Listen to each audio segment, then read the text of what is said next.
మాజీ మంత్రి హరీష్ రావు కాంగ్రెస్ ప్రభుత్వంపై తీవ్ర స్థాయిలో విమర్శలు గుప్పించారు. సీఎం రేవంత్ రెడ్డి తనపై చేస్తున్న ఆరోపణలకు ఆధారాలు బయటపెట్టాలని డిమాండ్ చేశారు. తాను తెలంగాణ ఉద్యమంలో నిస్వార్థంగా పోరాడానని, ఉద్యమ సమయంలో తనపై కేసులు నమోదయ్యాయని హరీష్ రావు గుర్తుకు చేశారు.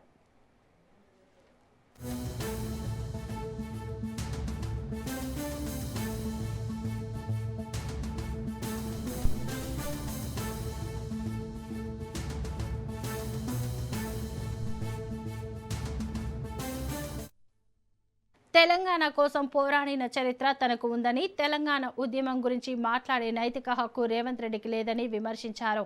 రాష్ట్రంలో భూములను నిషేధిత జాబితాలో చేర్చి ప్రభుత్వం ప్రజలను ఇబ్బందులకు గురి చేస్తోందని హరీష్ రావు ఆరోపించారు.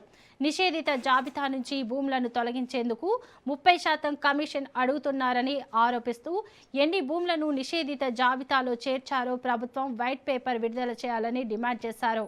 గోదావరి నది యాజమాన్య బోర్డు సమావేశం అంశంలోనూ బీఆర్ఎస్ పోరాటం వల్లే ప్రభుత్వం స్పందించిందని హరీష్ రావు అన్నారు.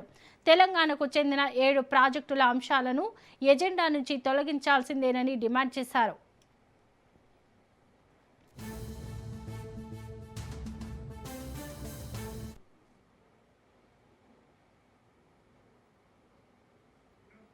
రైతు బీమా పథకాన్ని ప్రభుత్వం నిర్వీర్యం చేస్తోందని ఆరోపించిన హరీష్ రావు ఆగస్టు 13 నుంచి రైతు బీమా పథకం ఆగిపోయిందని తెలిపారు.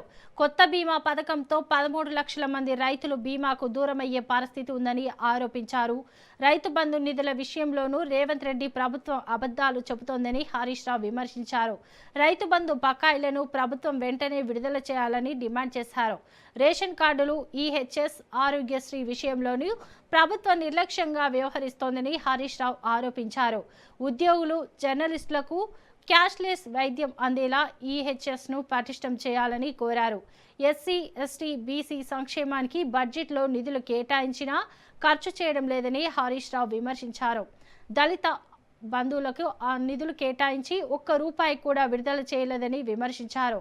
కాంగ్రెస్ ప్రభుత్వం ప్రజా సంక్షేమంపై దృష్టి పెట్టాలని డిమాండ్ చేశారు.